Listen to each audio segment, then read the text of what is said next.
네, 앞서 보셨듯이 지난주 광주 전남을 휩쓴 폭우로 곳곳이 큰 피해를 입었죠.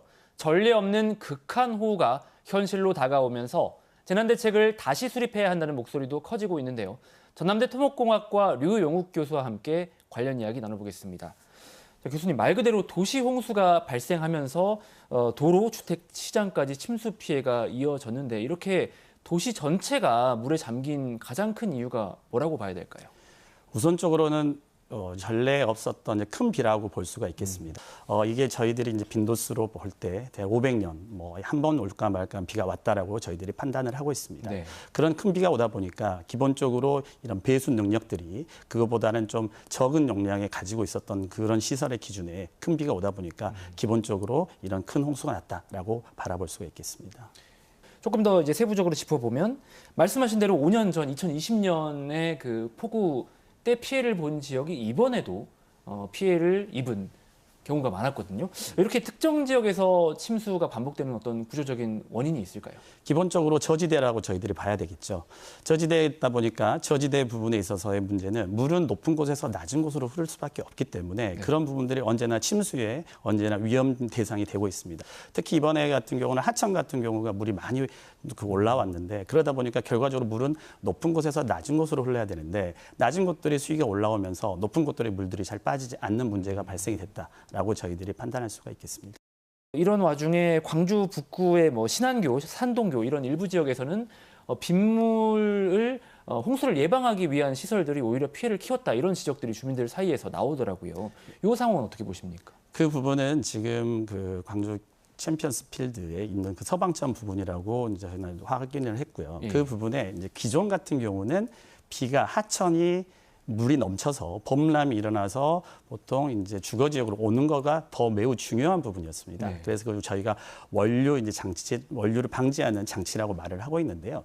근데 이 부분이 이번에는 좀 특이하게도 하천은 좀 낮았었는데 저희가 내수라고 부르고 있는 일반 지역에서 내리는 비양이 더 많았던 그 역반대 효과가 일어난 거죠. 그러다 보니까 물을 빼내지 못하는 오히려 물을 막는 그런 현상이 벌어졌다고 저희가 이해할 수가 있겠습니다. 그러니까 이제 물이 넘어오는 걸 막아야 하는데 원래는 네. 근데 이제 이번에는 도심 쪽의 물 높이가 높아지다 보니까 맞습니다. 이번에 특이하게 비가 아주 곳곳에 특히 이제 도심 지역 안에서 물이 막 나오니까 그 배수를 못하는 바람에 했고 그게 오히려 막지 않았냐라는 이제 그런 주민들이 보시기에는 충분히 그런 문제가 발생했다고 볼 수가 있겠습니다. 그래서 아마 이제 수문을 좀 만든다든가 해서 거기에 부가적인 장치를 만든다면 아마 이런 문제를 좀 해소할 수 있을 거라고 생각을 하고 있습니다. 알겠습니다.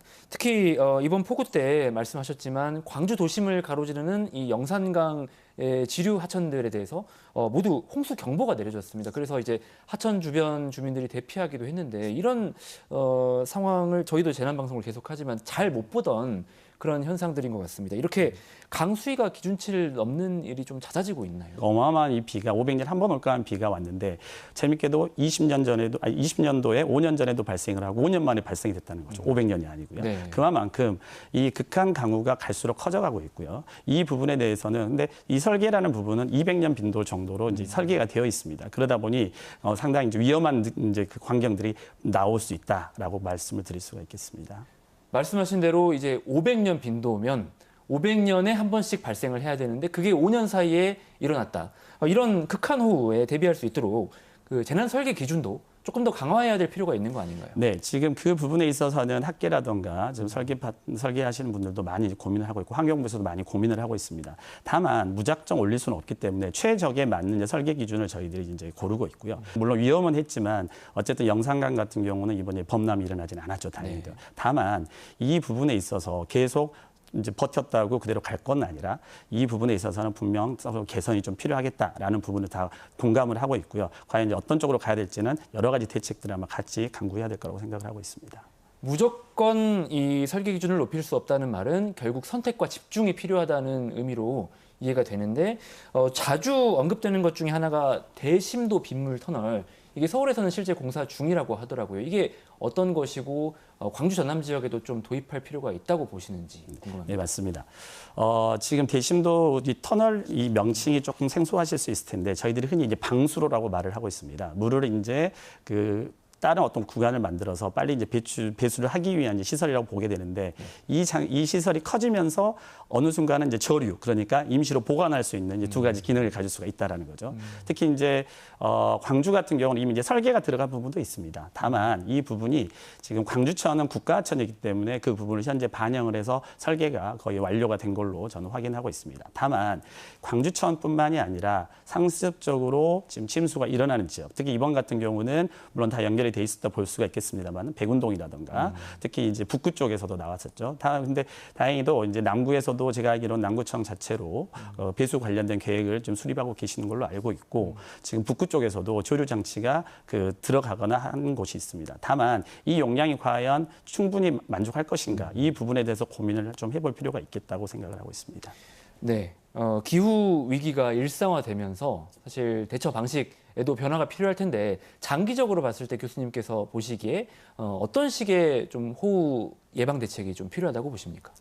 지금 현재 그 환경부 산하 여기 유역청과 송제서에서도 다양한 이제 그 홍수에 대한 대책 그리고 홍수에 대한 구조적인 대책도 필요하지만 여러 이제 국민들에게 바로 즉각적으로 알리는 여러 가지 그 시스템에 대해서 많이 준비를 하고 계신 걸로 알고 있습니다.